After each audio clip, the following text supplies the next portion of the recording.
ఒకే ఒక్క అంశంలో ఈ హిందువులమని చెప్పుకుంటూ ఉండేటువంటి వాళ్ళు మరియు సనాతన ప్రజలు, నేను సనాతన సమాజానికి సంబంధించినటువంటి శ్రీరామదేవుని భక్తుణ్ణి. సరేనా? నేను చెప్తా ఉండేది ఏమంటే, ఒకే ఒక్క విషయంలో మనం నిర్ధారణ చేసుకోగలిగితే 90% మత కలహాలు, ఈ మత మార్పిళ్ళు తగ్గిపోతాయి.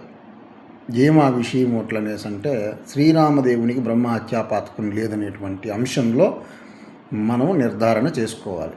ఏం చేయాలి? దీనికి ఏం చేయాలంటే, రామలింగడు, రామలింగేశ్వరాలయాలు, ఈ రామేశ్వరం ఇట్లాంటి ఆలయాలు ఉన్నాయి కదా, వాటిల్లో లింగాలు పెట్టుకోండి. మీరు లింగ పూజలు, యోని పూజలు చేసుకోండి, ఏమైనా చేసుకోండి.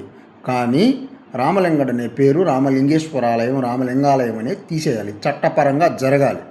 జరిగితే అప్పుడు స్వచ్ఛమైనది.